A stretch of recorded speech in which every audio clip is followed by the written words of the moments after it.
दोस्तों, एक बार फिर से स्वागत है आपका आपके अपने चैनल ज्ञान मंडल पर। जो लूसेंट के ऑब्जेक्टिव बुक को हम पूरा करने के उद्देश्य से चले थे, आज उसी का हमारा दूसरा लेक्चर है। आपसे अनुरोध है कि अगर आप हमारे चैनल पर नए आए हैं तो चैनल को सब्सक्राइब कीजिए, हमारे वीडियोज को लाइक और शेयर कीजिए। दोस्तों, हम अपने उद्देश्य में तभी कामयाब होंगे जब आपका सपोर्ट मिलेगा। आप जितना हमारे वीडियोज को देखेंगे, जितना लाइक करेंगे, जितना शेयर करेंगे, हम उतना ही मोटिवेट होंगे और आपके लिए इस बुक को ख़त्म कराने के इस अभियान में अग्रसर होंगे। चलिए दोस्तों, तो बिना देर किए हम अपने प्रश्नों को देख लेते हैं। आज का हमारा टॉपिक होगा ब्रिटिश सत्ता का विस्तार बंगाल, मैसूर और पंजाब जैसे राज्यों में। चलिए दोस्तों, तो हमारा पहला सवाल है, एक तरफ घटना दी हुई है और दूसरी तरफ उस समय के तत्कालीन गवर्नर का लिस्ट दिया हुआ है। तो इसमें हम देखें अगर प्लासी के युद्ध को, तो यह 1757 में हुआ था और उस समय जो गवर्नर था वह रॉबर्ट क्लाइव ही था। रोजर ड्रेक तो 1756 में ही हट गया था। उसके बाद द्वैध शासन लागू 1765 में, उस समय भी क्लाइव ही था। बक्सर का युद्ध 1764 में, उस समय वेंसीटाट था। और बंगाल में अकाल जब पड़ा था 1770 में, तो उस समय काटियर था। दोस्तों, इसका आंसर तो ए दिया हुआ है, लेकिन प्लासी के युद्ध और द्वैध शासन प्रणाली दोनों रॉबर्ट क्लाइव से ही संबंधित है। तो इस प्रकार का कोई आंसर नहीं दिया है, लेकिन हमारा सही जवाब यही होगा। चलिए दोस्तों, अब दूसरे प्रश्न को देखते हैं। बोल रहा है कि प्लासी की लड़ाई 1757 में अंग्रेजी सेना का नेतृत्व किसने किया? तो दोस्तों, वह किया था रॉबर्ट क्लाइव ने। दोस्तों, अगर क्लाइव की बात करें तो यह बहुत चतुर था। एक बार क्या हुआ कि जो ये 1757 की लड़ाई हुई थी रॉबर्ट क्लाइव और सिराजुद्दौला के बीच में, तो इसके पहले भी रॉबर्ट क्लाइव और सिराजुद्दौला के बीच में एक युद्ध हुआ था, लेकिन सिराजुद्दौला उसमें जीत रहा था और रॉबर्ट क्लाइव हार रहा था। तो रॉबर्ट क्लाइव उस समय सिराजुद्दौला से समझौता कर लिया और सिराजुद्दौला की शर्तों को मानकर भाग गया। लेकिन दोबारा वह पूरी तरीके से तैयारी करके आया और इस बार उसने सिराजुद्दौला का जो सेनापति था राय दुर्लभ, उसको अपने पक्ष में कर लिया, जिसके कारण दोस्तों ये जो लड़ाई हुई थी, इस लड़ाई में सिराजुद्दौला काफ़ी कमज़ोर पड़ गया था और वह बिना लड़े ही युद्ध से भाग गया और रॉबर्ट क्लाइव आसानी से इस युद्ध को जीत लिया, जिसके बाद अंग्रेजी सत्ता का पूरी तरीके से बंगाल पर कब्जा हो गया। तो इसका सही जवाब हो जाएगा ऑप्शन नंबर ए। हमारा अगला सवाल है,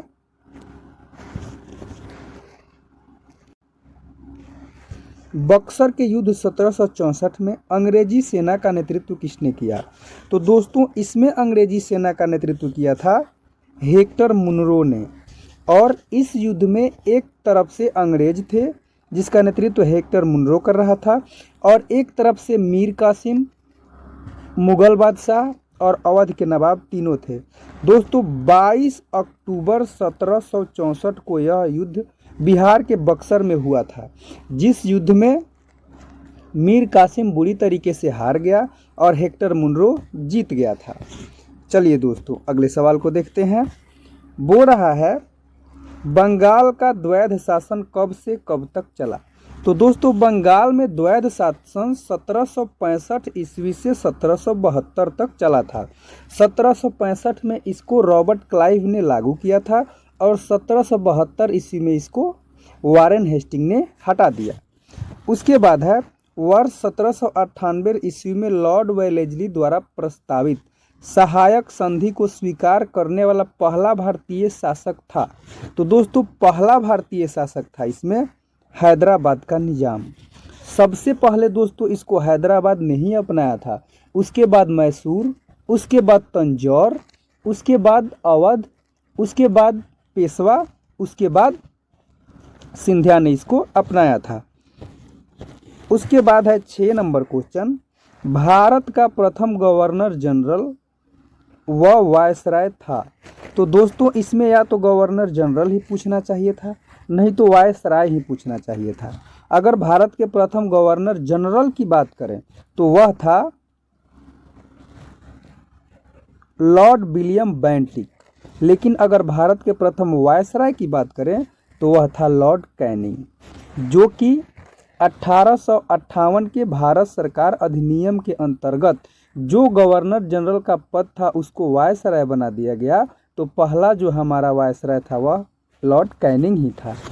उसके बाद है तीसरे आंग्ल मैसूर युद्ध को रोकने के लिए टीपू सुल्तान ने अंग्रेजों के साथ कौन सी संधि की? तो दोस्तों वह संधि था श्रीरंगपट्टनम की संधि। तीसरे आंग्ल मैसूर युद्ध की बात करें तो वह 1790 से 91 के बीच हुआ था। दोस्तों इस युद्ध में टीपू सुल्तान बुरी तरीके से हार गया था, जिसके बाद अंग्रेजों ने इसका बहुत दमन किया और इस पर 3 करोड़ का कर्ज लाद दिया और उसके बाद में इसके आधा राज्य को ले लिया और इसके 2 बेटों को बंदी बना लिया और बोला कि जब तक तुम 3 करोड़ रुपया नहीं दोगे तब तक हम तुम्हारे बेटों को नहीं छोड़ेंगे।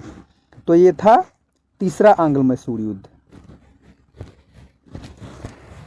8 नंबर है राज्य क्षय हड़प की नीति जब्ती सिद्धांत यानी कि डॉक्ट्रिन ऑफ लैप्स किसके द्वारा लागू की गई थी?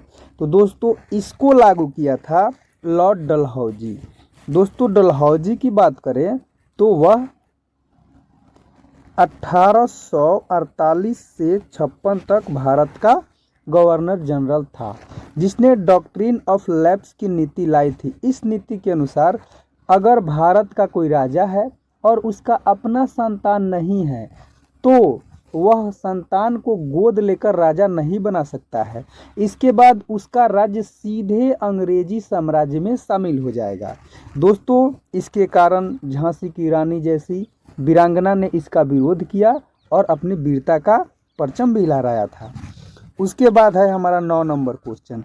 इसमें बोल रहा है किस सिख गुरु ने फारसी में जफरनामा लिखा था? तो दोस्तों ये लिखे थे गुरु गोविंद सिंह, यानी कि ऑप्शन नंबर सी। गुरु गोविंद सिंह की बात करें दोस्तों तो इनका जन्म पटना में हुआ था और ये सिखों के अंतिम एवं 10वें गुरु थे।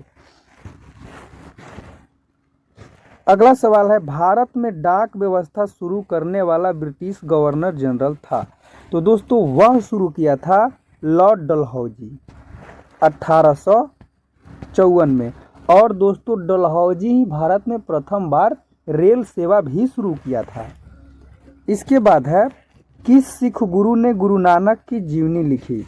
तो दोस्तों गुरु नानक की जीवनी लिखे थे सिखों के दूसरे गुरु गुरु अंगद देव। इसके बाद है सिखों के सैन्य संप्रदाय खालसा पंथ का प्रवर्तन किसने किया? तो दोस्तों यह किए थे गुरु गोविंद सिंह, जो सिखों के 10वें और अंतिम गुरु थे। फिर है 1757 में सिराजुद्दौला किसके द्वारा पराजित हुआ? तो दोस्तों यह फिर से 1757 के प्लासी के युद्ध का बात कर रहा है, जिसका हम वर्णन पहले कर चुके हैं कि इस युद्ध में लॉर्ड क्लाइव के द्वारा सिराजुद्दौला पराजित हुआ था। इसके बाद हमारा 14 नंबर क्वेश्चन है, जिसमें बोल रहा है कि निम्नलिखित में से किस किस ने लॉर्ड वेलेस्ली के साथ सहायक संधि पर हस्ताक्षर किए? दोस्तों अगर सहायक संधि की बात करें तो यह अंग्रेजों के द्वारा राजा एक संधि करता था, जिसमें अंग्रेजों के सैनिक राजा के दरबार में रहेंगे और अंग्रेजों की बिना अनुमति के जो राजा होगा वह किसी भी दूसरे राजा के साथ किसी भी प्रकार का कोई समझौता नहीं करेगा। और जब लड़ाई होगी तो उसके लिए भी अंग्रेजों से अनुमति लेनी पड़ेगी। और उसके बाद जो सैनिक होंगे उनका वित्तीय सहायता राजा करेगा, उनके खान पान की व्यवस्था भी पूरा राजा ही करेगा। तो दोस्तों वेलेस्ली जब सहायक संधि लेके आया था तो इसको सबसे पहले अपनाया था हैदराबाद का निज़ाम। हम आपको इसके पहले भी इसका जब जो राजा इसको अपनाया था उसको एक्सप्लेन कर चुके हैं, एक बार फिर से बता देते हैं। पहले नंबर पर था हैदराबाद का निज़ाम, फिर उसके बाद था मैसूर, उसके बाद था तंजौर, उसके बाद था अवध, उसके बाद था पेशवा, उसके बाद सिंधिया। तो इसमें अवध था लेकिन बंगाल नहीं था, तो इसका सही जवाब हो जाएगा ऑप्शन नंबर डी। अगला सवाल है निम्नलिखित में से सिख गुरुओं का सही कालक्रम बताइए। मतलब कि दोस्तों पहले कौन थे, उसके बाद उसके बाद उसके बाद। तो देखिए पहले नंबर तो नानक देव थे, ठीक है। रामदास चौथे थे, अमरदास तीसरे, तो ये तो नहीं होगा। उसके बाद तेग बहादुर तो 9वें थे, इसको पहले ही हटा देते हैं। गुरु नानक 1 पे, ठीक है। अंगद देव दूसरे, अर्जुन देव 5वें, राम अमरदास तीसरे, नहीं ये भी नहीं होगा। इसमें है दोस्तों यही सही होगा, अमरदास जो थे तीसरे थे, रामदास चौथे, अर्जुन देव 5वें और तेग बहादुर 9वें। तो ये बढ़ते क्रम में सही है, तो इसका सही जवाब हो जाएगा ऑप्शन नंबर डी। उसके बाद है सुगौली की संधि 1816 ईस्वी में किनके बीच संपन्न हुई। तो दोस्तों जो सुगौली की संधि थी वह ईस्ट इंडिया कंपनी और नेपाल के बीच हुई थी। 1814 से 16 के बीच ईस्ट इंडिया कंपनी और नेपाल के बीच युद्ध हुआ था और उस युद्ध के बाद यह सुगौली की संधि 1816 ईस्वी में हुई थी। 17 नंबर क्वेश्चन है, टीपू सुल्तान की मृत्यु 1799 ईस्वी में कहाँ हुई थी। तो दोस्तों टीपू सुल्तान चौथे आंग्ल मैसूर युद्ध के बाद श्रीरंगपट्टनम में छुपा हुआ था, जहां पर अंग्रेजों ने उसको ढूंढकर और उसको मार दिया। और वहीं पर जो लॉर्ड वेलेस्ली था उसने कहा था कि देखो दक्कन का सरदार आज मेरे पैरों में पड़ा हुआ है। दोस्तों टीपू सुल्तान अंत में अकेले हो गए थे। ये विदेशों से भी अपनी मदद के लिए रिक्वेस्ट किए लेकिन कोई इनके साथ नहीं आया और अंत में इनके साथ लड़ने वाला कोई नहीं था और अंग्रेजी सरकार बहुत मजबूत हो चुकी थी, जिसके कारण इनको हार का सामना करना पड़ा। अगला सवाल है, हड़प नीति यानी कि डॉक्ट्रिन ऑफ लैप्स के अंतर्गत कौन से भारतीय राज्य कब्जे में किए गए थे। दोस्तों इसको हम पहले भी एक्सप्लेन कर चुके हैं, तो एक बार और बता देते हैं। हड़प की नीति के अनुसार सबसे पहला जो राज्य इसको अपनाया था वह था सतारा, उसके बाद था जैतपुर, उसके बाद था संभलपुर, उसके बाद था बघाट, उसके बाद उदयपुर, फिर झांसी और सबसे लास्ट में नागपुर। लेकिन इसमें त्रावणकोर नहीं था। झांसी, नागपुर और सतारा तीनों सही है, तो इसका सही जवाब हो जाएगा ऑप्शन नंबर बी। 19 नंबर है, ठगी प्रथा के उन्मूलन से संबंधित गवर्नर जनरल थे। तो दोस्तों ठगी प्रथा को समाप्त किया था लॉर्ड विलियम बेंटिक ने, वो भी 1830 ईस्वी में। अगला सवाल है, वोडेयार के शासक थे। दोस्तों ये मैसूर रियासत के शासक थे। इसी साम्राज्य के बाद हैदर अली वहाँ के शासक बने थे और अंत में जब टीपू सुल्तान मर गए तो यहीं के कृष्णराज द्वितीय को फिर से अंग्रेजों ने वहाँ का सत्ता दे दिया था। 21 नंबर क्वेश्चन है, टीपू सुल्तान की राजधानी कहाँ थी। तो दोस्तों टीपू सुल्तान की राजधानी थी श्रीरंगपट्टनम। 22 नंबर क्वेश्चन है, क्लाइव को बंगाल का गवर्नर बनाया गया। दोस्तों क्लाइव को बंगाल का गवर्नर 1756 ईस्वी में बनाया गया था। चलिए अगले सवाल को देखते हैं। दोस्तों और अगर क्लाइव की बात करें तो वह 2 बार गवर्नर बना। एक तो 1757 में पहली बार बना, तो 1757 से 60 तक रहा। उसके बाद दूसरा बार फिर 1765 में आया तो 1767 तक रहा। तो सबसे पहले इसको बनाया गया था 1757 ईस्वी में जब प्लासी का युद्ध हुआ था। उसके बाद 23 नंबर क्वेश्चन है, भारत का प्रथम गवर्नर जनरल था। दोस्तों सबसे पहले अगर हम बात करें गवर्नर जनरल की तो भारत के प्रथम जो गवर्नर जनरल थे वो थे लॉर्ड विलियम बेंटिक। दोस्तों पहले बंगाल के गवर्नर को भारत का गवर्नर जनरल कब बनाया गया था इसके बारे में जानते हैं। तो वो बनाया गया था 1833 के चार्टर एक्ट के द्वारा। आपको बता दें कि जो लॉर्ड विलियम बेंटिक थे ये बंगाल के गवर्नर जनरल थे, लेकिन इन्हीं के काल में 1833 का चार्टर एक्ट आया जिसके बाद बंगाल के गवर्नर जनरल को भारत का गवर्नर जनरल बना दिया गया। तो इसीलिए भारत के अगर सवाल हो कि बंगाल का अंतिम गवर्नर जनरल कौन था तो वो भी लॉर्ड विलियम बेंटिक, और भारत का प्रथम गवर्नर जनरल कौन था तो वो भी लॉर्ड विलियम बेंटिक ही होगा। 24 नंबर क्वेश्चन है, द्वैध शासन नीति को किसने समाप्त किया। तो दोस्तों इसको समाप्त किया था लॉर्ड वारेन हेस्टिंग और वारेन हेस्टिंग की बात करें तो यह बंगाल का पहला गवर्नर जनरल भी था और इसने 1772 ईस्वी में द्वैध शासन को समाप्त किया था, जिसकी शुरुआत 1765 ईस्वी में लॉर्ड क्लाइव के द्वारा की गई थी। 25 नंबर क्वेश्चन है, अंग्रेजों का सर्वाधिक विरोध किसने किया? तो दोस्तों विरोध तो इसमें राजपूतों ने भी किया, मुगलों ने भी किया और सिखों ने भी किया, लेकिन सर्वाधिक की बात करें तो वो मराठों ने किया था। तो इसका सही जवाब हो जाएगा ऑप्शन नंबर डी। अगला क्वेश्चन है, प्लासी का युद्ध 1757 ईस्वी अत्यधिक ऐतिहासिक महत्व था क्योंकि ऑप्शंस हैं, इसने भारत में फ्रेंच शक्ति का अंत कर दिया, नहीं, इसने बंगाल में ब्रिटिश वर्चस्व के लिए मार्ग प्रशस्त किया और उसके बाद संपूर्ण भारत पर ब्रिटिश नियंत्रण के लिए रास्ता खुल गया। बिल्कुल इसका सही जवाब है ऑप्शन नंबर बी। जब इस युद्ध में सिराजुद्दौला हार गया और लॉर्ड क्लाइव जीत गया तो बंगाल पर पूरा नियंत्रण अंग्रेजों का हो गया। अगला क्वेश्चन है, ब्रिटिश सरकार भारतीयों को आधुनिक शिक्षा देना चाहती थी, इसमें उनका उद्देश्य क्या था? भारत में अपनी राजनीतिक सत्ता की नींव सुदृढ़ करना। बिल्कुल इसका सही जवाब है ऑप्शन नंबर ए ही, क्योंकि भारतीयों को शिक्षा का लालच देकर वो अपनी सत्ता की रोटी ही सेकना चाहते थे। अगला क्वेश्चन है, प्रशासनिक व्यवस्था यानी कि कुशासन के आधार पर डलहौजी ने किस राज्य को साम्राज्य में मिलाया था?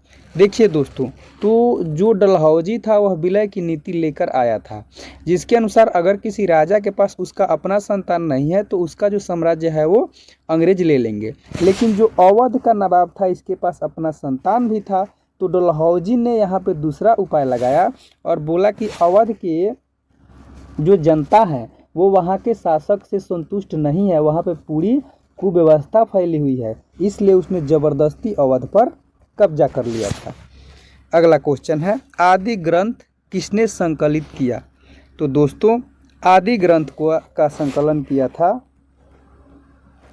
गुरु अर्जुन देव ने, जो सिखों के 5वें गुरु थे और इन्होंने ही जल मंदिर का निर्माण भी करवाया था। अगला क्वेश्चन है, भारत में आधुनिक शिक्षा प्रणाली की नींव किससे पड़ी? दोस्तों तो यह पड़ा था 1835 के मैकाले के मिनट से। दोस्तों मैकाले के इसी मिनट के द्वारा भारत में शिक्षा को अंग्रेजी माध्यम में कर दिया गया था। अगला क्वेश्चन है, निम्नलिखित का सही कालानुक्रम क्या होगा? चलिए दोस्तों, तो सबसे पहले है रॉबर्ट क्लाइव, फिर वेंसीटाट, फिर वारेन हेस्टिंग और फिर कार्टियर। चलिए दोस्तों, तो इसमें सबसे पहले होगा रॉबर्ट क्लाइव। आपको पहले भी बताए हैं कि क्लाइव 2 बार गवर्नर बना था, एक 1757 से 65 और फिर एक 65 से 67 तक। सॉरी दोस्तों, पहली बार में 1757 से 60 तक और दूसरी बार में 65 से 67 तक। उसके बाद अगर हम बात करें वेंसीटाट की तो यह 1760 से 65 तक था, मतलब कि लॉर्ड क्लाइव के बीच में जितना समय था उसमें वेंसीटाट था। उसके बाद बात करें कार्टियर की तो यह 1767 के बाद आया और वारेन हेस्टिंग की बात करें तो यह 1772 से 1784 तक था। तो इसमें सबसे पहले हो जाएगा क्लाइव 1 पे, फिर हो जाएगा आपका वेंसीटाट 2 पे, फिर हो जाएगा कार्टियर 3 पे और वारेन हेस्टिंग 4 पे, यानी कि 1 2 4 3 1 2 4 3 ऑप्शन नंबर बी में है। तो इसका सही जवाब है ऑप्शन नंबर बी। 32 नंबर क्वेश्चन है, भारत में ईस्ट इंडिया कंपनी की सफलता का राज था। दोस्तों जो कंपनी थी, कंपनी की सेना को पश्चिमी प्रशिक्षण मिला था तथा उसके पास आधुनिक हथियार थे, पहला कारण ये था। उसके बाद भारत में राष्ट्रीय भावना की कमी थी, ये भी सही है। उसके बाद भारतीय सैनिकों में राष्ट्रीय भावना का अभाव था, ये भी सही है। तो इसका सही जवाब हो जाएगा ऑप्शन नंबर डी। अगला क्वेश्चन है, भारत में किन वायसरायों में से किसके काल में Indian penal code, civil procedure code और क्रिमिनल प्रोसीजर कोड पारित किए गए? तो दोस्तों वो किया गया था लॉर्ड कैनिंग के शासनकाल में। दोस्तों जो लॉर्ड कैनिंग था यह भारत का पहला वायसराय भी था और इसी के समय में आईपीसी और ये सिविल प्रोसीजर कोड और क्रिमिनल प्रोसीजर कोड आया था। 34 नंबर क्वेश्चन है, निम्नलिखित में से ब्रिटिश सरकार का वह गवर्नर जनरल कौन था जिसने भारत में डाक टिकट शुरू किए थे? तो दोस्तों यह रिपीटेड क्वेश्चन है, वह था लॉर्ड डलहौजी जो 1854 में डाक टिकट को शुरू किया था। 35 में बोल रहा है, सती प्रथा का अंत करने तथा ठगी को समाप्त करने का श्रेय किसको जाता है? दोस्तों तो यह श्रेय जाता है लॉर्ड विलियम बेंटिक को, जो भारत का पहला गवर्नर जनरल था और इसी ने 1829 ईस्वी में सती प्रथा को और 1830 ईस्वी में ठगी प्रथा का अंत किया। अगला क्वेश्चन है, निम्नलिखित में से अवध के स्वायत्त राज्य का संस्थापक कौन था? दोस्तों तो वो था सआदत खान और उसी को बुरहान उल मुल्क भी कहा जाता था। इसने 1722 ईस्वी में मुगल साम्राज्य से अलग होकर स्वतंत्र अवध साम्राज्य का गठन किया था। 37 नंबर क्वेश्चन है, निम्नलिखित में से किसने मीर कासिम और शुजाउद्दौला के साथ मिलकर अंग्रेजी ईस्ट इंडिया कंपनी पर युद्ध घोषित किया और वे बाद में बक्सर के युद्ध में अंग्रेजों से पराजित हुए? तो दोस्तों वह था शाह आलम द्वितीय, जो बक्सर के युद्ध के समय मुगल बादशाह था। और आपको पहले भी बक्सर के युद्ध का हम वर्णन करके बताए हैं कि उसमें मीर कासिम और अवध का नवाब शुजाउद्दौला और शाह आलम द्वितीय एक तरफ से थे और दूसरी तरफ थे अंग्रेज, जिसमें मीर कासिम की हार हुई थी। नेक्स्ट क्वेश्चन है, ईस्ट इंडिया कंपनी और बंगाल के नवाब के बीच जब प्लासी का युद्ध हुआ उस समय मुगल सम्राट कौन था? तो उस समय मुगल सम्राट था अजीजुद्दीन आलमगीर द्वितीय। 39 नंबर क्वेश्चन है, ईस्ट इंडिया कंपनी के नेतृत्व में रॉबर्ट क्लाइव का उत्तराधिकारी निम्नलिखित में से कौन था?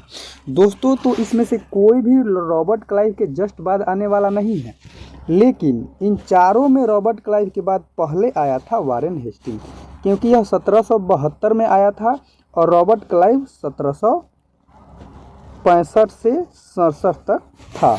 तो इसका सही जवाब हो जाएगा ऑप्शन नंबर सी। 40 नंबर क्वेश्चन है, नवाब सिराजुद्दौला एवं ईस्ट इंडिया कंपनी के बीच संघर्ष का प्रमुख कारण था? तो दोस्तों इसका प्रमुख कारण था अंग्रेजों ने व्यापार छूटों का दुरुपयोग किया था। अगले क्वेश्चन को देखते हैं, प्लासी के युद्ध में केवल कुछ सरदारों ने सिराजुद्दौला का साथ दिया, वे सरदार निम्न में से कौन थे? चलिए तो देखते हैं। मोहन लाल तो थे, राय दुर्लभ नहीं थे, उसके बाद राज बल्लभ भी नहीं थे, मीर मदान थे और खादिम खान थे। तो इसका सही जवाब हो जाएगा ऑप्शन नंबर डी। अगले सवाल को देखते हैं, काल कोठरी यानी कि ब्लैक होल की घटना जिसमें 146 में से 123 लोग एक छोटी कोठरी में बंद कर दिए जाने के कारण मर गए थे, कहाँ घटी थी? तो दोस्तों यह घटना कलकत्ता में घटी थी। दोस्तों कहा जाता है कि नवाब सिराजुद्दौला के सैनिक ने 146 अंग्रेजों को एक काल कोठरी में बंद कर दिया था, जहां पर दम घुटने से उनकी मृत्यु हो गई थी। लेकिन इसको सिराजुद्दौला को बदनाम करने के लिए अंग्रेजों द्वारा चला गया एक चाल भी समझा जाता है। इसकी सत्यता की 100% गारंटी अभी तक नहीं मिल पाई है। अगला सवाल है, प्लासी के युद्ध के बाद भारत के लिए स्वायत्त दुख की काली रात का आरंभ हुआ, यह किस बंगला कवि का कथन है? तो दोस्तों ये बोले थे नवीन चंद्र सेन, यानी कि ऑप्शन नंबर ए इसका बिल्कुल सही जवाब है। अगला क्वेश्चन है, किस इतिहासकार ने 1765 से 72 तक कंपनी के राज्य को द्वैध शासन के काल को डाकुओं का राज्य की संज्ञा दी? तो ये संज्ञा दिए थे के.एम. पन्नीकर, यानी कि ऑप्शन नंबर बी। 45 नंबर बोल रहा है, सुरक्षा प्रकोष्ठ नीति रिंग फेंस पॉलिसी संबंधित है। तो दोस्तों यह लाया था लॉर्ड वारेन हेस्टिंग, जो कि 1772 से 74 तक बंगाल का गवर्नर फिर 1774 से 84 तक बंगाल का गवर्नर जनरल था। 40 नंबर क्वेश्चन है, इलाहाबाद की संधि 1765 के बाद रॉबर्ट क्लाइव ने मुर्शिदाबाद का उप दीवान किसे बनाया? तो दोस्तों वो बनाया था मोहम्मद रजा खान। इलाहाबाद की संधि की बात करें तो इसमें दोस्तों अंग्रेजों ने अवध के नवाब और मुगल बादशाह दोनों से बारी बारी से संधि की थी। एक संधि हुई थी 12 अगस्त को और दूसरी हुई थी 16 अगस्त को और ईस्वी था 1765 ईस्वी। नेक्स्ट क्वेश्चन है,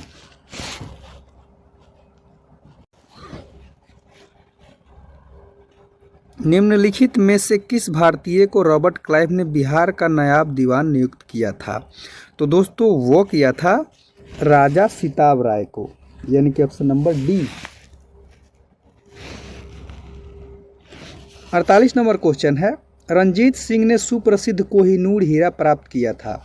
तो दोस्तों रंजीत सिंह को यह हीरा शाह शुजा से प्राप्त हुआ था। दोस्तों जो शाह शुजा था वो रंजीत सिंह से मदद के लिए आया था, जिसके बाद उन्होंने उस मदद के बदले में उससे कोहिनूर हीरा मांगा था।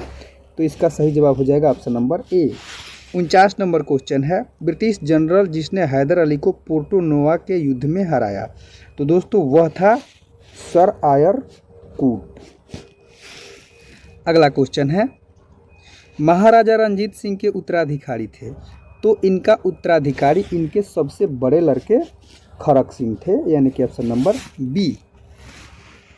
51 नंबर क्वेश्चन है, निम्नलिखित में से कौन सुमेलित नहीं है?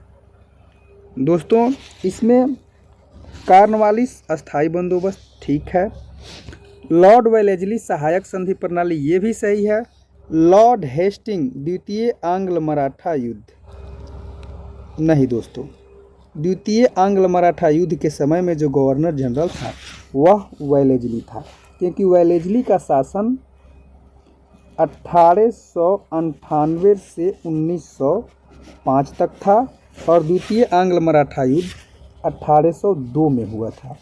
तो इसका सही जवाब हो जाएगा ऑप्शन नंबर सी। 52 नंबर क्वेश्चन है, किस सिख गुरु ने विद्रोही राजकुमार खुसरो की सहायता धन एवं आशीर्वाद से की थी? तो दोस्तों वो थे गुरु अर्जुन देव। और जो दोस्तों ये विद्रोही खुसरो राजकुमार था ये जहांगीर का लड़का था, जिसको जहांगीर ने निकाल दिया था, तो इसकी हेल्प किए थे गुरु अर्जुन देव, जिसके बाद गुरु अर्जुन देव को जहांगीर मार दिया था। अगला क्वेश्चन है, सबसे अधिक निर्णायक युद्ध जिसने अंग्रेजों के भारत में प्रभुत्व को स्थापित कर दिया था वह था? तो दोस्तों वह था बक्सर का युद्ध, जो कि 1764 ईस्वी में हुआ था। इसको हम पहले काफ़ी अच्छा से विश्लेषण कर चुके हैं। प्लासी के युद्ध के बाद दोस्तों अंग्रेजों का बंगाल पर अच्छा से कब्जा हो गया और बक्सर के युद्ध के बाद भारत पर। 54 नंबर क्वेश्चन है, 1 नवंबर 1858 को महारानी विक्टोरिया का घोषणा पत्र इलाहाबाद में पढ़कर कौन सुनाया? तो दोस्तों वह सुनाया था लॉर्ड कैनिंग ने। और कैनिंग 1858 के भारत शासन अधिनियम के बाद भारत का पहला वायसराय भी था।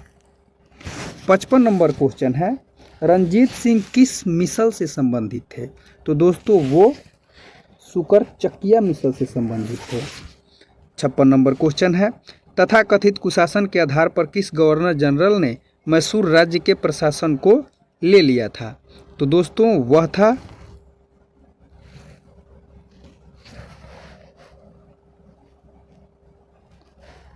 लॉर्ड वेलेजली, यानी कि ऑप्शन नंबर ए। अगला सवाल है, किसने अपनी राजधानी मुर्शिदाबाद से मुंगेर स्थानांतरित की? तो दोस्तों वो किया था मीर कासिम। सबसे पहले दोस्तों मुर्शिद कुली खान ने राजधानी को ढाका से मुर्शिदाबाद किया, इसके बाद मीर कासिम इसको मुर्शिदाबाद से मुंगेर किया ताकि अंग्रेज़ों के प्रभाव से बचा रहे। अगला क्वेश्चन है, किसकी समाधि के कारण नांदेड़ गुरुद्वारा सिखों द्वारा पवित्र माना जाता है? तो दोस्तों नांदेड़ में गुरु अर्जुन देव की समाधि है। 59 नंबर क्वेश्चन है, बक्सर के युद्ध 1764 के समय दिल्ली का शासक कौन था? तो दोस्तों उस समय दिल्ली का शासक था शाह आलम द्वितीय, जो बक्सर के युद्ध में शामिल भी हुआ था और यह युद्ध 22 अक्टूबर 1764 को हुआ था। 60 नंबर क्वेश्चन है, टीपू सुल्तान अंग्रेजों के साथ युद्ध में कब मारे गए? तो दोस्तों हम पहले भी बता चुके हैं कि चौथे आंग्ल मैसूर युद्ध 1799 में टीपू सुल्तान को मार दिया गया। 61 नंबर क्वेश्चन है, किसके शासनकाल में ब्लैक होल दुर्घटना घटित हुई? तो ये हम बता चुके हैं कि सिराजुद्दौला के शासनकाल में। फिर बोल रहा है सिखों के अंतिम गुरु कौन थे? ये क्वेश्चन भी रिपीटेड है, वो थे गुरु गोविंद सिंह, जो कि सिखों के 10वें और अंतिम गुरु थे। निम्नलिखित में से कौन सा युद्ध जिसने भारत में ब्रिटिश प्रभुसत्व का आरंभ किया? तो वह था बक्सर का युद्ध। डिंडीगुल नाम है, तो दोस्तों जो डिंडीगुल है वह तमिलनाडु में एक नगर का नाम है जो प्राचीन समय में काफ़ी प्रसिद्ध हुआ करता था। बंगाल के किस गवर्नर के समय में सरकारी खजाना मुर्शिदाबाद से कोलकाता स्थानांतरित किया गया? तो दोस्तों वह था वारेन हेस्टिंग। अगला सवाल है, किस अधिनियम के तहत वारेन हेस्टिंग बंगाल के प्रथम गवर्नर जनरल बनाए गए? तो वो थे 1773 के रेगुलेटिंग एक्ट के अनुसार बंगाल के गवर्नर को बंगाल का गवर्नर जनरल बना दिया गया था। 67 नंबर क्वेश्चन है, किसके समय में कलकत्ता में प्रथम न्यायालय की स्थापना हुई? तो दोस्तों वो वारेन हेस्टिंग के समय में ही हुआ था, जो भारत का बंगाल का पहला गवर्नर जनरल था। 68 नंबर क्वेश्चन है, बंगाल के किस गवर्नर जनरल के काल में पिट्स इंडिया एक्ट पारित किया गया?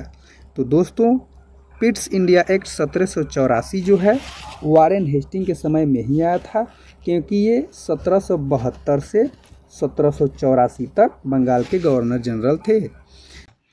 69 नंबर क्वेश्चन है, निम्नलिखित में से कौन से युग्म सुमेलित हैं? चलिए दोस्तों तो देखते हैं। बोल रहा है 1767 से 69 प्रथम आंग्ल मराठा युद्ध। ये तो गलत है, क्योंकि 1767 से 69 तक प्रथम आंग्ल मैसूर युद्ध हुआ था। उसके बाद 1790 से 92 तृतीय मैसूर युद्ध, बिल्कुल ये सही है।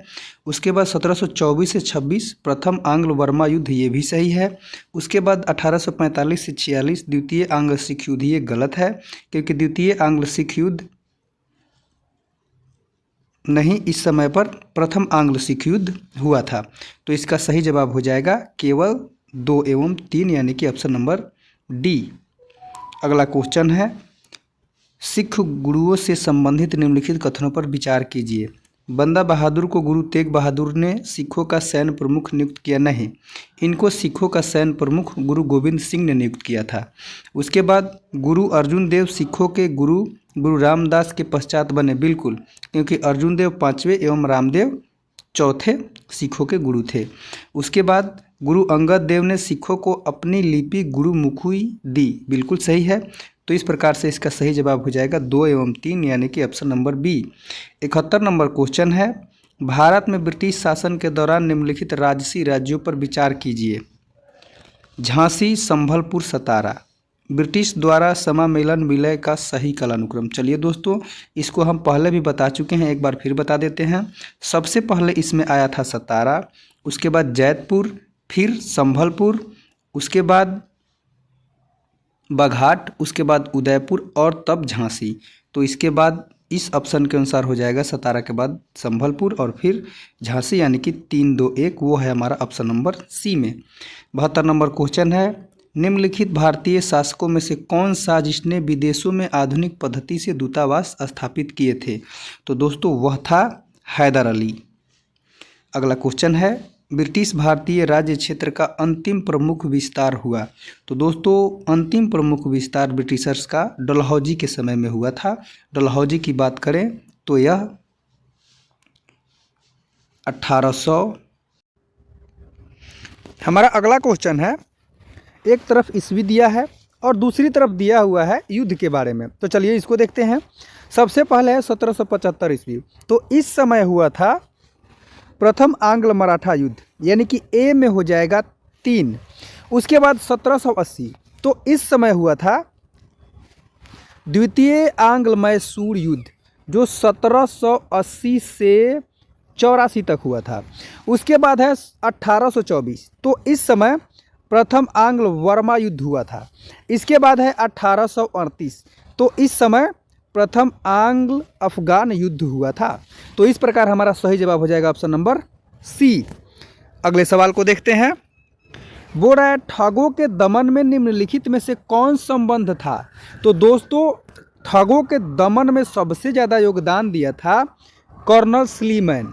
इसी के कहने पर, इसी के विचार के अनुसार विलियम बेंटिक ने ठगी प्रथा को इंडिया में बैन करवाया था। इसके बाद क्वेश्चन है 76 नंबर। इसमें है एक तरफ उत्तरवर्ती मुगल शासक, दूसरी तरफ उनके उपाधि के बारे में दिया हुआ है। तो अगर हम बात करें बहादुर शाह प्रथम की, तो इसको शाह बेखबर कहते थे, बिल्कुल सही है। यह औरंगजेब की मृत्यु के बाद 1707 ईस्वी में औरंगजेब मर गया, तब ये तख्त पर बैठा था। उसके बाद है फारूक सियर। दोस्तों फारूक सियर को मुगल वंश का घृणित कायर कहते थे, बिल्कुल सही है। यह 1713 से 1717 तक शासक रहा, और दोस्तों इसी ने ही अंग्रेजों को मैग्ना कार्टा दे दिया था, यानी कि बहुत सारा अधिकार दे दिया था। उसके बाद है हमारा मोहम्मद शाह, इसको रंगीला कहते थे, बिल्कुल। तो इस प्रकार ए में 1 हो गया, बी में 2 और सी में 3। दोस्तों इसको रंगीला इसलिए कहते थे क्योंकि अब बहुत ऐशोआराम में रहता था, इसको जनता से कोई मतलब नहीं था, केवल इसको अपना राजगद्दी चाहिए था। उसके बाद बहादुर शाह द्वितीय को जफर कहते थे, बिल्कुल। बहादुर शाह द्वितीय दोस्तों 1857 की क्रांति के दौरान मुगल बादशाह था। इसको अंग्रेजों ने क्रांति के बाद कैद कर लिया और रंगून भेज दिया था, जहां पर गले में लकवा मारने से इसकी मृत्यु हो गई थी। तो इसका सही जवाब हो जाएगा ऑप्शन नंबर ए। इसके बाद हम देखते हैं 77 नंबर क्वेश्चन को, जिसमें बोल रहा है कि 1707 ईस्वी में औरंगजेब की मृत्यु के बाद मोहम्मद मुअज्जम किस नाम से मुगल राज सिंहासन पर बैठा। दोस्तों अभी मैं बताता हूं कि वह बहादुर शाह प्रथम के नाम से राजगद्दी पर बैठा था। उसके बाद है हमारा बहादुर शाह प्रथम की मृत्यु के बाद जहांदर शाह मुगल सिंहासन पर आसीन हुआ, बिल्कुल। वह किसकी सहायता से सम्राट बना। तो दोस्तों वह बना था जुल्फिकार खान के सहायता से राजगद्दी पर वह बैठा था। चलिए अगले क्वेश्चन को देखते हैं। अब बोल रहा है कि फारूक सियर किसके सहयोग से मुगल बादशाह बना। तो दोस्तों फारूक सियर मुगल बादशाह बना था सैयद बंधुओं की सहायता से। दोस्तों उस समय ऐसा था कि सैयद बंधुओं को किंग मेकर कहा जाता था, जिसको चाहते थे उसको शासक बना देते थे और जिसको मन करता था उसको हटा देते थे। उस समय इनमें इतनी क्षमता थी। तो जो फारूक सियर था वो इन्हीं की सहायता से राजगद्दी पर बैठा था। अगला सवाल है 80 नंबर क्वेश्चन बोल रहा है नृप निर्माता, अभी बोला हूं दोस्तों, किंग मेकर के रूप में किन्हें जाना जाता है।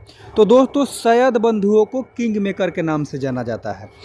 81 नंबर क्वेश्चन बोल रहा है सैयद बंधुओं ने मराठों के सहयोग से किस मुगल सम्राट को सत्ताच्युत कर हत्या कर दी।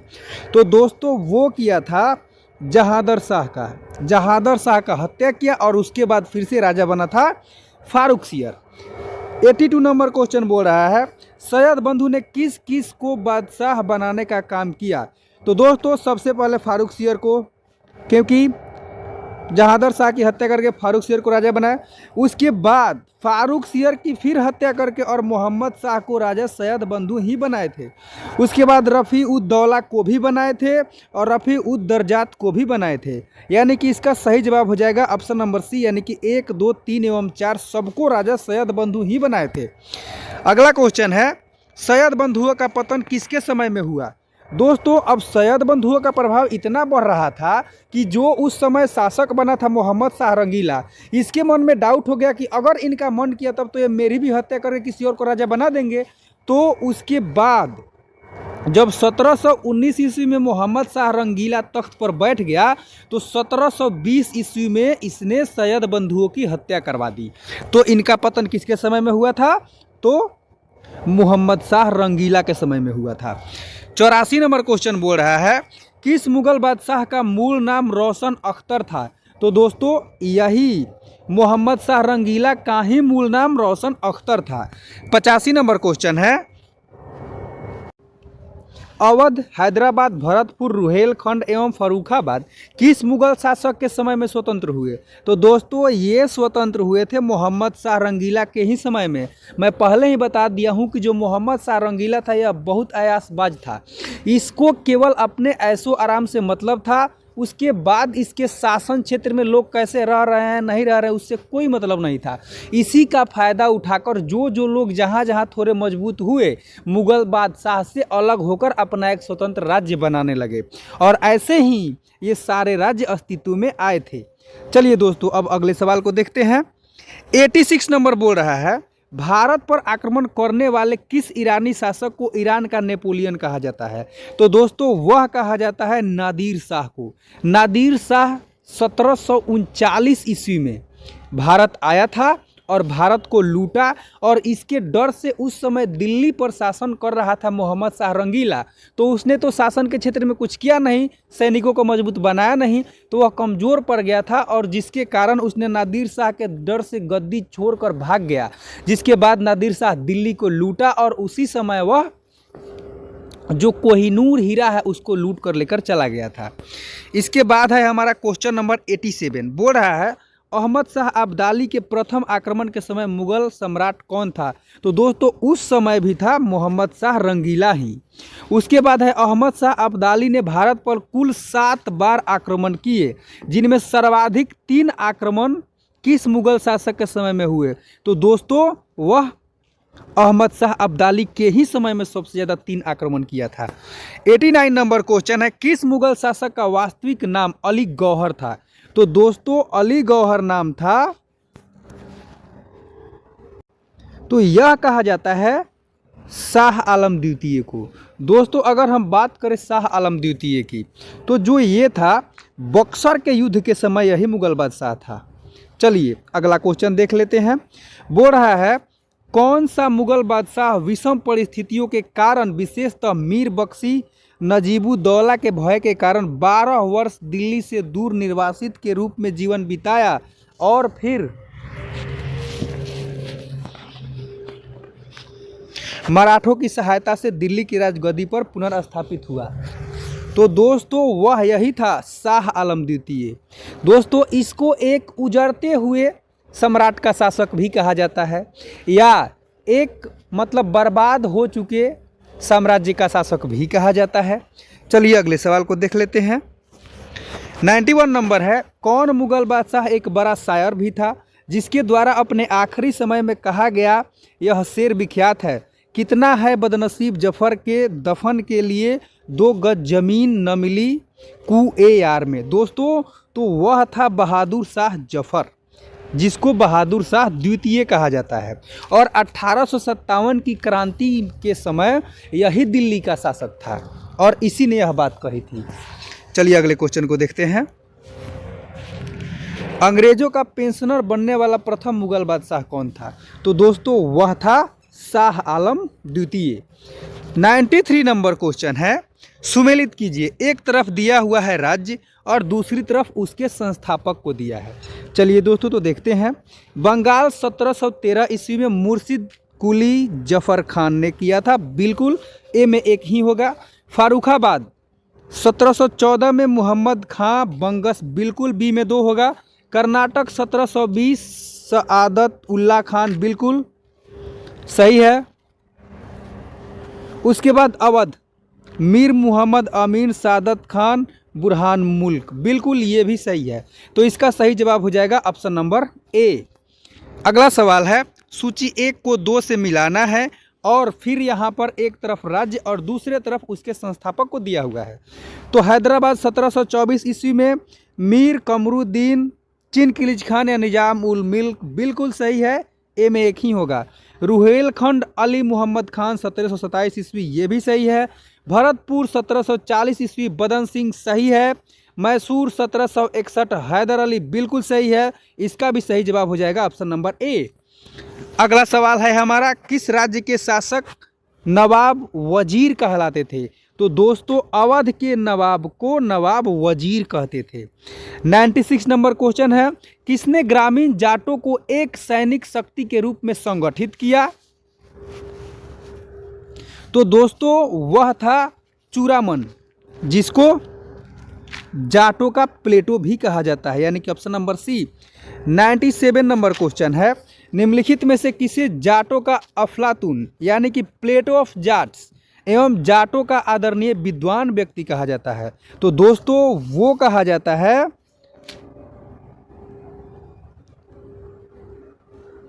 ऑप्शन नंबर ए, चूड़ामन को। अगला सवाल है, मुर्शिद कुली जाफर खान को बंगाल 1717 ईस्वी तथा उड़ीसा 1719 ईस्वी की सूबेदारी किस बादशाह से मिली? तो दोस्तों इसको मिला था फारुखसियर से।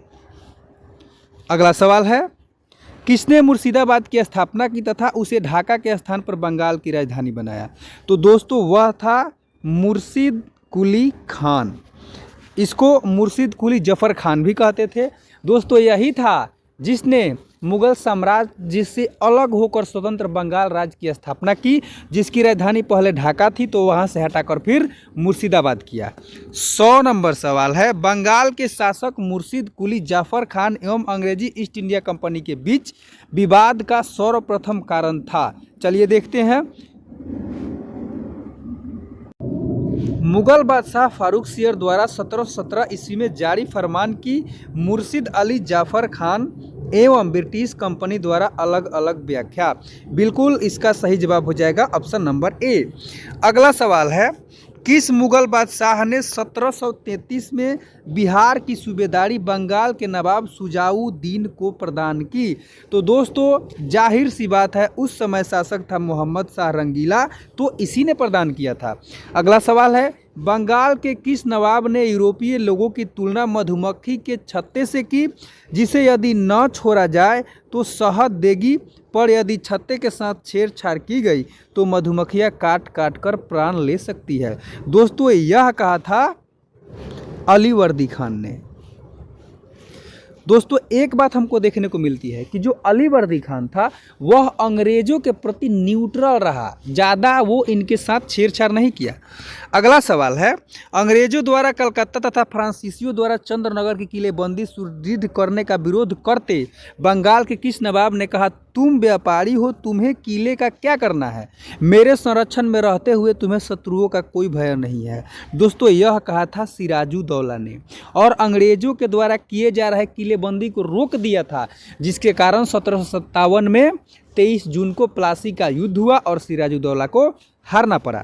अगला सवाल है, बंगाल का वह नवाब कौन था जो जानता था कि वह अंग्रेजों को बंगाल की भूमि से निकालकर बाहर कर सकता है, किंतु ऐसी स्थिति में उसके ही शब्दों में समुद्र में आग लग जाएगी? दोस्तों मैं बताया हूं कि अंग्रेजों के प्रति न्यूट्रल रहता था अलीवर्दी खान, तो इसका सही जवाब हो जाएगा option number A. 105 number question है, बंगाल के किस नवाब ने अपने उत्तराधिकारी को यह सलाह दी, तीनों अंग्रेज, फ्रांसीसी एवं डच को एक साथ निर्बल करने का विचार मत करना, इन तीनों में अंग्रेज सबसे सशक्त हैं, पहले उनका अंत करना और अन्य तुमको विशेष कष्ट नहीं देंगे? दोस्तों तो वही था अलीवर्दी खान। 106 नंबर क्वेश्चन है, बंगाल के नवाब अलीवर्दी खान का उत्तराधिकारी कौन था? तो दोस्तों अलीवर्दी खान के बाद आया था सिराजुद्दौला, यानी कि ऑप्शन नंबर बी। अगला सवाल है, बंगाल के नवाब सिराजुद्दौला एवं ब्रिटिश कंपनी के बीच विवाद के कारण थे? अंग्रेजों द्वारा कलकत्ते की किलेबंदी बिल्कुल, अंग्रेजों द्वारा दस्तक का दुरुपयोग बिल्कुल, भगोड़े कृष्ण वल्लभ को कोलकाता में अंग्रेजों द्वारा शरण देना बिल्कुल। तो इसका सही जवाब हो जाएगा option number D. Next question है, एक तरफ घटना है और दूसरी तरफ उसकी तिथि दी हुई है। कलकत्ता पर नवाब सिराजुद्दौला द्वारा अधिकार 15 से 20 जून 1756 बिल्कुल सही है। काल कोठरी की त्रासदी 20 जून 1756 बिल्कुल सही है। अलीनगर की संधि 9 फरवरी 1757 बिल्कुल सही है। प्लासी का युद्ध 23 जून 1757 ये भी सही है, यानी कि इसका सही जवाब हो जाएगा ऑप्शन नंबर ए। बंगाल के नवाब मीर जाफर ने कठपुतली मुगल बादशाह शाह आलम द्वितीय से क्लाइव को साबत जंग युद्धों में अनुभव प्राप्त की उपाधि एवं कुछ क्षेत्रों की जमींदारी दिलाई। क्लाइव की जागीर कहलाने वाले उस क्षेत्र की पहचान करें। तो दोस्तों वह क्षेत्र था 24 परगना। नेक्स्ट क्वेश्चन है, बंगाल के नवाब मीर कासिम ने मुर्शिदाबाद के स्थान पर मुंगेर को राजधानी बनाया क्योंकि वह मुर्शिदाबाद के षड्यंत्रमय वातावरण तथा कलकत्ता से दूर रहना चाहता था ताकि अंग्रेजों का हस्तक्षेप न हो। बिल्कुल इसका सही जवाब है ऑप्शन नंबर ए। बंगाल के किस नवाब ने ब्रिटिश कंपनी के गवर्नर को कहा, आपके भद्र पुरुष इस प्रकार व्यवहार करते हैं, वे समस्त देश में गड़बड़ी फैलाते हैं, लोगों को लूटते हैं तथा मेरे अधिकारों का अनादर करते हैं तथा उन्हें शारीरिक यातना देते हैं। दोस्तों यह कहा था मीर कासिम ने। दोस्तों मीर कासिम की बात करें तो यह एक योग्य शासक था। यह अंग्रेजों का ज़्यादा हस्तक्षेप नहीं चाहता था, इसी कारण अंग्रेजों ने इसको हटाकर और मीर जाफ़र को नवाब बना दिया था, जिसके बाद इसने अंग्रेजों के साथ बक्सर का युद्ध भी किया। अगला क्वेश्चन है, बंगाल के किस नवाब ने 2 वर्षों के लिए सभी व्यापारियों के लिए समस्त व्यापारी करों एवं चुंगियों को खत्म कर एक बड़ा असाधारण कदम उठाया था? तो दोस्तों वह किया था मीर कासिम, क्योंकि अंग्रेज इससे डिमांड करते थे कि तुम हम पर किसी प्रकार का कर न लगाओ। तो इसने कहा कि ठीक है, तुम पर नहीं लगाएंगे तो भारतीय व्यापारियों को भी मैं कर से मुक्त कर देता हूँ। तो यह काम किया था मीर कासिम। अगला क्वेश्चन है 113 नंबर, बोल रहे क्लाइव एवं मुगल बादशाह शाह आलम द्वितीय के बीच हुए इलाहाबाद की प्रथम संधि 12 अगस्त 1765 के संदर्भ में इन कथनों पर विचार कीजिए। पहला कथन है, शाह आलम द्वितीय को करा व इलाहाबाद के जिले दिए गए, बिल्कुल सही है। इसके बाद कंपनी को 26 लाख रुपए सालाना के बदले बंगाल, बिहार एवं उड़ीसा की दीवानी अस्थायी रूप से मिली, बिल्कुल सही है। हैदराबाद के उत्तर के जिलों उत्तरी सरकार को अंग्रेजों के जागीर के रूप में मान्यता दी गई, ये भी सही है। तो इसका सही जवाब हो जाएगा ऑप्शन नंबर डी, यानी कि 1, 2 और 3। अगला क्वेश्चन है, इलाहाबाद की द्वितीय संधि जो 16 अगस्त को हुई थी, किनके बीच हुई? तो दोस्तों यह संधि हुई थी शुजाउद्दौला एवं रॉबर्ट क्लाइव के बीच। शुजाउद्दौला की बात करें तो यह अवध का नवाब था। 115 नंबर क्वेश्चन है, कर्नल क्लाइव का गधा या सियार की संज्ञा किसे दी गई? तो दोस्तों यह संज्ञा दी गई थी मीर जाफ़र को, क्योंकि जैसे जैसे क्लाइव बोलता था ये वैसे वैसे ही करता था। नेक्स्ट क्वेश्चन है, कलकत्ता की सुप्रीम कोर्ट के एक न्यायाधीश ने बंगाल के किस नवाब को भूसे से भरे बैताल फैंटम के रूप में उल्लिखित किया? तो दोस्तों वह किया था मीर जाफ़र को ही, क्योंकि यह बिल्कुल अपना दिमाग नहीं लगाता था। 117 नंबर क्वेश्चन है, कर्नल माल्सन ने कहा कंपनी के अधिकारियों को अब एक ही उद्देश्य है, जितना लूट सको लूटो, और यह कि वह सोने की ऐसी थैली है जिसमें जब भी चाहे हाथ डाल लो। उसमें वह किसके लिए प्रयुक्त किया गया है? तो यह प्रयुक्त किया गया है मीर जाफ़र के लिए, यानी कि ऑप्शन नंबर बी। 118 नंबर क्वेश्चन है, किसने फ्रांसीसी विशेषज्ञों की मदद से डिंडीगुल में एक आधुनिक शस्त्रागार स्थापित किया? तो वह किया था हैदर अली ने, यानी कि ऑप्शन नंबर बी। किसने घोषणा कर रखी थी कि वह अंग्रेजों को पहले तो अकाट से निकाल बाहर करेगा और अंततः भारत से? दोस्तों यह घोषणा किया था हैदर अली। हैदर अली की बात करें तो यह 1767 से 69 के बीच होने वाले प्रथम आंग्ल मैसूर युद्ध में अंग्रेजों को हराया था, जिसके बाद अंग्रेजों ने इससे मैसूर की संधि कर ली थी। चलिए दोस्तों अगले सवाल को देखते हैं। बोल रहा है एक तरफ युद्ध और दूसरे तरफ कौन सी संधि हुई? तो चलिए देखते हैं। प्रथम आंग्ल मैसूर युद्ध 1767 से 69 के बाद मद्रास की संधि, बिल्कुल सही है। द्वितीय आंग्ल मैसूर युद्ध 1780 से 84 के बाद मंगलोर की संधि, बिल्कुल सही है। तृतीय आंग्ल मैसूर युद्ध 90 से 92 के बाद श्रीरंगपट्टनम की संधि, बिल्कुल सही है। तो इसका सही जवाब हो जाएगा option number A. 121 number question है, सूची 1 को 2 से सुमेलित कीजिए। प्रथम आंग्ल मैसूर युद्ध, दोस्तों इसमें था जनरल स्मिथ। द्वितीय आंग्ल मैसूर युद्ध जनरल आयरकुट, बिल्कुल। तृतीय आंग्ल मैसूर युद्ध मेजर जनरल मेडोज, बिल्कुल सही है। उसके बाद चतुर्थ आंग्ल मैसूर युद्ध में जनरल स्टुअर्ट था, बिल्कुल सही है। तो इसका सही जवाब हो जाएगा ऑप्शन नंबर ए। हमारा अगला सवाल है, हैदर अली की मृत्यु 1782 ईस्वी में किस युद्ध के दौरान हुई? तो दोस्तों वह 1780 से 84 तक होने वाले द्वितीय आंग्ल मैसूर युद्ध में उसकी मृत्यु हुई थी। द्वितीय आंग्ल मैसूर युद्ध को बंद करने के लिए टीपू सुल्तान तथा अंग्रेजों के मध्य मंगलोर की संधि 1784 ईस्वी। इस संधि पर अंग्रेजों की ओर से हस्ताक्षर करने वाले मद्रास के गवर्नर का नाम क्या था? तो दोस्तों उसका नाम था लॉर्ड मैकरीन। 124 नंबर क्वेश्चन है, द्वितीय आंग्ल मैसूर युद्ध के समय गवर्नर जनरल कौन था? तो दोस्तों उस समय बंगाल का जो गवर्नर जनरल था वह था वारेन हेस्टिंग, क्योंकि यह युद्ध हुआ था 1780 से 84 के बीच और जो हेस्टिंग था इसका कार्यकाल था 1772 से 84 तक। अगला सवाल है, टीपू सुल्तान तथा कार्नवालिस के बीच 1792 ईस्वी में श्रीरंगपट्टनम की संधि हुई। इसके तहत दोस्तों इस क्वेश्चन को हम एक बार पहले डिस्क्राइब कर चुके हैं, चलिए फिर से देखते हैं। टीपू सुल्तान को अपना आधा राज्य अंग्रेजों को देना पड़ा, बिल्कुल। टीपू को 3 करोड़ रुपया युद्ध क्षति के रूप में देना पड़ा, बिल्कुल। ब्रिटिश रेजिमेंट को श्रीरंगपट्टनम में स्थापित करना पड़ा, नहीं। अपने 2 बेटों को बंधक स्वरूप अंग्रेजों के पास रखना स्वीकार करना पड़ा, बिल्कुल। तो इसका सही जवाब हो जाएगा 1, 2 और 4 यानी कि ऑप्शन नंबर सी। अगले सवाल को देखते हैं।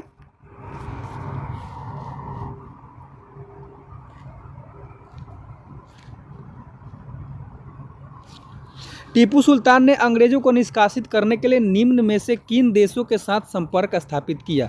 दोस्तों जब तीसरे आंग्ल मैसूर युद्ध के बाद टीपू सुल्तान का बहुत दमन किया गया तो उसका उम्मीद अब भारतीय राजाओं से ख़त्म हो चुका था, जिसके बाद वह विदेशों में जाकर हेल्प करने के लिए रिक्वेस्ट किया, लेकिन कोई भी इसके साथ नहीं आया। तो दोस्तों वह फ्रांस के पास गया था, अरब के पास गया था, अफगानिस्तान के पास भी गया था, मॉरिशस से भी बोला और तुर्की से भी बोला था, लेकिन कोई भी इसके साथ नहीं आया।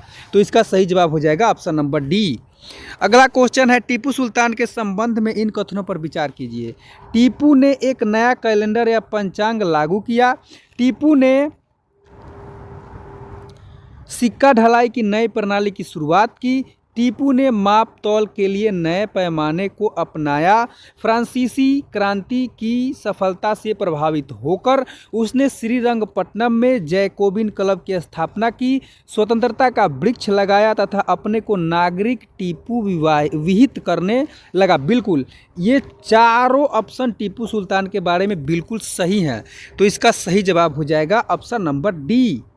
इसके बाद है, तृतीय आंग्ल मैसूर युद्ध के दौरान टीपू के विरुद्ध चतुर्थ पक्षीय संयुक्त मोर्चा में शामिल थे। तो दोस्तों इसमें शामिल थे त्रावणकोर, निजाम, मराठा एवं अंग्रेज, यानी कि ऑप्शन नंबर ए इसका बिल्कुल सही जवाब है। 129 नंबर क्वेश्चन है, चतुर्थ आंग्ल मैसूर युद्ध 1799 ईस्वी में इन कथनों पर विचार कीजिए। इस युद्ध के दौरान टीपू सुल्तान की मृत्यु हो गई, बिल्कुल सही है। इस युद्ध में अंग्रेजों की पूर्ण विजय हुई और मैसूर के अधिकांश प्रदेशों का अंग्रेजी राज्य में विलय कर लिया गया, बिल्कुल सही है। वाडेयर वंश के एक बालक कृष्णराज द्वितीय को राजगद्दी पर बिठाकर मैसूर राज्य का सहायक संधि लाद दी गई, बिल्कुल सही है। इस प्रकार इसका सही जवाब हो जाएगा ऑप्शन नंबर डी, यानी कि सभी ऑप्शन सही हैं। 130 नंबर है, किसने कहा था मैं अंग्रेजों के स्थल साधनों को तो समाप्त कर सकता हूं परंतु समुद्र को सुखा नहीं सकता? दोस्तों यह कहा था टीपू सुल्तान ने ही ये बात कही थी। 131 नंबर क्वेश्चन है, किसकी अत्यंत प्रिय उक्ति थी भेड़ की तरह एक लंबी जिंदगी जीने से कहीं बेहतर है शेर की तरह एक दिन जीना? दोस्तों यह कहता था टीपू सुल्तान, इसीलिए इसको मैसूर का शेर भी कहा जाता है। अगला क्वेश्चन है, निम्नलिखित कथनों पर विचार कीजिए। सिखों के प्रथम गुरु नानक देव मुगल बादशाह बाबर के समकालीन थे और उनका जन्म तलवंडी या नानकाना पाकिस्तान में हुआ था, बिल्कुल सही है। सिखों के दूसरे गुरु अंगद देव का मूल नाम लहना था, बिल्कुल सही है। अकबर ने सिखों के चौथे गुरु रामदास को 500 बीघा जमीन दान में दिया जिस पर उन्होंने अमृतसर नामक तालाब बनाया, ये भी सही है। सिखों के 5वें गुरु अर्जुन देव ने अमृतसर में हरमिंदर साहिब स्वर्ण मंदिर बनाया की नींव रखी, गुरु की गद्दी पर वंशानुगत अधिकार का प्रचलन किया तथा शाहजादा खुसरो की मदद कर गुरुओं द्वारा पहली बार राजनीतिक मामलों में रुचि दिखाई, बिल्कुल, जिसके कारण जहांगीर ने इनकी हत्या भी की थी। तो इसका सही जवाब हो जाएगा ऑप्शन नंबर डी।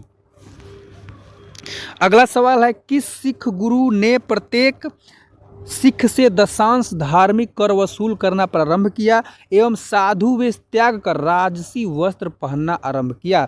तो दोस्तों वो किए थे अर्जुन देव, जो कि सिखों के 5वें गुरु थे। नेक्स्ट क्वेश्चन है, निम्नलिखित में से किस पद्धति का प्रयोग वेलेजली ने अपने राजनीतिक उद्देश्यों को प्राप्त करने के लिए नहीं किया था? तो दोस्तों वेलेजली जो है समामेलन नहीं किया था। सहायक संधि किया, युद्ध किया और धोखेबाजी तो किया था, लेकिन समामेलन नहीं किया था। अगला क्वेश्चन है, निम्नलिखित में कौन कौन से कथन सही हैं? बोल रहा है सिखों के छठे गुरु हरगोविंद ने अकाल तख्त की स्थापना की, अमृतसर की किलेबंदी एवं सिखों को लड़ाकू बनाया, हरगोविंद को अपने जीवन के अंतिम समय कश्मीर की पहाड़ियों में कीरतपुर में बिताने पेड़ और वहीं उनकी मृत्यु हुई, ठीक है। सिखों के 9वें गुरु तेग बहादुर का मूल नाम त्यागमल था तथा उन्होंने सच्चा बादशाह की उपाधि धारण की, ठीक है। मुगल बादशाह औरंगजेब ने तेग बहादुर की हत्या करवाई थी और उनके शहीद स्थल पर शीशगंज गुरुद्वारा बनवाया था। बिल्कुल इसका सही जवाब हो जाएगा, चारों सही है, यानी कि इसका सही जवाब है option number D. 136 number question है, किस सिख गुरु ने कहा था सरदाद सिर्रे सार नदाद, मैंने सिर कटवा दिया लेकिन अपना सर नहीं, अपना रहस्य नहीं बताया? दोस्तों ये कहा था अर्जुन देव ने और इनकी हत्या की थी जहांगीर ने। अगला सवाल है, किस सिख गुरु को बाकला द बाबा, बाकला के बाबा कहा जाता है? तो दोस्तों वह कहा जाता है गुरु गोविंद सिंह को। अगला सवाल है, सिखों के 10वें एवं अंतिम गुरु गोविंद सिंह के संबंध में क्या सही है? उन्होंने बचपन से 9 वर्ष पटना में बिताए, सही है। मखोवल आनंदपुर में उन्हें गुरु निर्वाचित किया गया, सही है। उन्होंने 1699 ईस्वी में खालसा का आदेश जारी किया, सही है। उन्होंने पाहुल प्रथा का आरंभ किया, ये भी सही है। तो इसका सही जवाब हो जाएगा ऑप्शन नंबर डी। गुरु गोविंद सिंह की रचनाएं दशम ग्रंथ है, चंडी चरित्र है, विचित्र नाटक है, जफरनामा है। तो इसका सही जवाब हो जाएगा option number D. Next question है, किसने मुखलिसपुर में लोहागढ़ लौहगढ़ नामक मजबूत किला बनवाया? तो दोस्तों वो बनवाए थे गुरु गोविंद सिंह ही। अगला सवाल है, किस मुगल बादशाह के आदेश पर बंदा बहादुर की हत्या की गई? तो दोस्तों वो था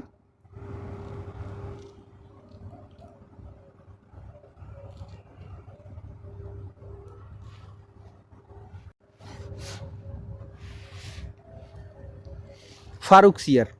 दोस्तों फारुखसियर की बात करें तो 1715 ईस्वी में इसने बंदा बहादुर को मुस्लिम धर्म अपनाने के लिए कहा, जिसके लिए उन्होंने इनकार कर दिया, जिसके कारण फारुखसियर ने इनकी हत्या कर दी और इनके लड़के को भी मार दिया था। अगला क्वेश्चन है, सैनिक संगठन खालसा दल की स्थापना किसने की? तो इसकी स्थापना किए थे गुरु गोविंद सिंह। अगला क्वेश्चन है, रंजीत सिंह 1792 से 1839 ने अपने शासनकाल में अनेक विजय युद्ध लड़े, जिसका दोस्तों क्रम पूछ रहा है। तो चलिए इसके क्रम को देखते हैं। सबसे पहले दोस्तों लाहौर, फिर अमृतसर, फिर कांगड़ा और फिर कश्मीर। तो इसका सही जवाब हो जाएगा ऑप्शन नंबर ए। अगला सवाल है, रंजीत सिंह ने किस स्थान पर अधिकार करने के बाद महाराजा की उपाधि धारण की? तो दोस्तों जब वो अमृतसर को जीत लिए तब महाराजा की उपाधि धारण किए। उसके बाद है, रंजीत सिंह को किस विजय अभियान के फलस्वरूप जमजमा नामक तोप की प्राप्ति हुई? तो दोस्तों वह उनको प्राप्ति हुआ था अमृतसर विजय के बाद ही। अगला क्वेश्चन है, रंजीत सिंह ने किस मिस्र से लाहौर पंजाब की राजनीतिक राजधानी एवं अमृतसर पंजाब की राजधानी छीने? तो दोस्तों वो छीने थे सुकरकचिया मिस्र से। अगला क्वेश्चन है, एक तरफ दिया हुआ है रंजीत सिंह की संधि और दूसरी तरफ किनसे किए वो? तो चलिए देखते हैं। अमृतसर की संधि 1809 में लॉर्ड मिंटो, बिल्कुल सही है। रोपर की संधि 1831 विलियम बेंटिक, सही है। 1836 में त्रिपक्षीय संधि लॉर्ड ऑकलैंड व शाह शुजा, बिल्कुल सही है। तो इसका सही जवाब हो जाएगा option number A. Next question है, रणजीत सिंह एवं अंग्रेजों के बीच हुए अमृतसर की संधि 1809 में किस नदी को दोनों राज्य क्षेत्रों के बीच की सीमा निर्धारित की गई? तो दोस्तों उस समय सतलज नदी को किया गया था और कहा गया था कि जो सतलज नदी रहेगी वह रणजीत सिंह एवं अंग्रेजों के जो क्षेत्र है उसकी सीमा रहेगी और सतलज नदी के उत्तर में रणजीत सिंह अपना क्षेत्र विस्तार कर सकते हैं तथा उसके दक्षिण का क्षेत्र पूरा अंग्रेज का रहेगा। इसी के कारण जो रणजीत सिंह है वो उत्तर की तरफ अपने अभियान को आगे बढ़ाए और कश्मीर तक को जीत लिया था। अगला क्वेश्चन है, रणजीत सिंह ने अपने राज्य प्रशासन विशेषतः सैन्य प्रशासन में विभिन्न विदेशियों को भर्ती किया जिसमें शामिल थे। तो दोस्तों इसमें वंतुरा थे, अलार्ड थे, कोट एवं गार्डनर थे, एविटेबल भी थे। तो इसका सही जवाब हो जाएगा 1, 2, 3 एवं 4। अगला क्वेश्चन है, पंजाब में सिख राज्य के संस्थापक थे। तो दोस्तों वो थे रणजीत सिंह, इनको महाराजा रणजीत सिंह भी कहा जाता है। नेक्स्ट क्वेश्चन है, प्रथम आंग्ल सिख युद्ध 1845 से 46 एवं द्वितीय आंग्ल सिख युद्ध 1848 से 49 के समय पंजाब राज्य का शासक था। तो दोस्तों वो थे दिलीप सिंह, जो कि महाराजा रणजीत सिंह के ही लड़के थे। अगला क्वेश्चन है, सूची 1 को 2 के साथ मिलाइए।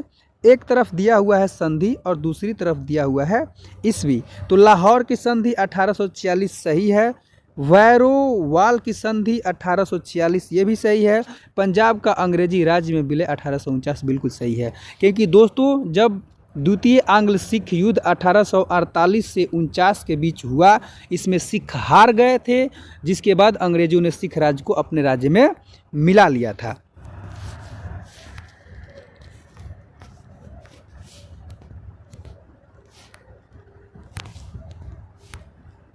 तो इसका सही जवाब हो जाएगा ऑप्शन नंबर बी, यानी कि 1, 2 एवं 3। अगला क्वेश्चन है, भारत के किस गवर्नर जनरल के समय में सिंध का विलय 1843 अंग्रेजी राज्य में किया गया? तो दोस्तों वह था लॉर्ड एलनबरो, क्योंकि 1843 में एलनबरो ही गवर्नर था। नेक्स्ट क्वेश्चन है, सिंध विजय का श्रेय किसे दिया जाता है? तो दोस्तों सिंध विजय का श्रेय दिया जाता है नेपियर को। सर चार्ल्स नेपियर नेतृत्व कर रहा था उस समय में। अगला क्वेश्चन है, वेलेजली की सहायक संधि स्वीकार करने वाले राज्यों का कालानुक्रम। दोस्तों इसको हम पहले भी बता चुके हैं, एक बार फिर से बता देते हैं। सबसे पहले था हैदराबाद, उसके बाद था मैसूर, फिर था तंजौर, उसके बाद अवध, उसके बाद पूना के पेशवा और उसके बाद थे भोसले और उसके बाद थे सिंधिया। तो इस प्रकार से ये तो क्रम बिल्कुल सही ही दिया है, तो 1, 2, 3, 4, 5 ही सही हो जाएगा। अगला सवाल है, सहायक संधि के संबंध में किसने कहा, हमारी नीति और हमारे लक्ष्य ने भारतीय राज्यों को शून्य की स्थिति में पहुंचा दिया है? दोस्तों यह कहा था लॉर्ड वेलेजली, जिसने सहायक संधि को लागू किया था। अगला क्वेश्चन है, सहायक संधि के संदर्भ में किसने कहा था, स्थानीय राजाओं का अस्तित्व उसी दिन समाप्त हो गया जिस दिन वे कंपनी द्वारा सुरक्षित बने या कंपनी उनकी सहायक बनी? दोस्तों ये कहा था कार्ल मार्क्स ने। अगला क्वेश्चन है, भारत में सहायक संधि का जन्मदाता या आविष्कारक था? तो दोस्तों वह था डुप्ले, जो एक फ्रांसीसी गवर्नर था भारत में। दोस्तों डुप्ले की बात करें तो यह बहुत ही तेज बुद्धि वाला आदमी था और यह सबसे पहले बंगाल में चंद्रनगर का गवर्नर था, फिर बाद में इसको पूरे फ्रांसीसी कंपनी का ही गवर्नर बना दिया गया था भारत में। दोस्तों जब पहला कर्नाटक युद्ध हुआ था तो डुप्ले की नीति के अनुसार फ्रांस जीता था और दूसरे कर्नाटक युद्ध में भी जीत ही रहा था, लेकिन उसके बाद डुप्ले को वापस बुला लिया गया, जिसके कारण तीसरे कर्नाटक युद्ध में बुरी तरीके से फ्रांसीसी हार गए और उनका भारत से एक तरह से सुपड़ा साफ हो गया। हमारा अगला सवाल है, सहायक संधि को सुनिश्चित एवं व्यापक स्वरूप प्रदान किया गया था? तो दोस्तों वो किया गया था डुप्ले के द्वारा, शुरुआत किया गया था, लेकिन इसको बोल रहा है व्यापक स्वरूप, तो वो किया था लॉर्ड वेलेजली, यानी कि ऑप्शन नंबर बी। अगर शुरुआत की बात करेगा तो डुप्ले, लेकिन इसको व्यापक रूप देने की बात कहेगा तो वह था लॉर्ड वेलेजली। दोस्तों, तो इस प्रकार से हमारा यह दूसरा लेक्चर भी समाप्त हुआ। उम्मीद है कि आपको यह क्लास अच्छा लगा होगा। अगर आपको हमारे क्लास के बारे में कोई भी किसी भी प्रकार का डाउट है तो आप हमारे कमेंट बॉक्स में कमेंट जरूर कीजिए और आप हमारे चैनल को सब्सक्राइब कीजिए, वीडियो को लाइक एवं शेयर कीजिए ताकि हम मोटिवेट होते रहें आपके लिए और भी वीडियो बनाने के लिए। हमारे साथ अंत तक बने रहने के लिए बहुत बहुत धन्यवाद।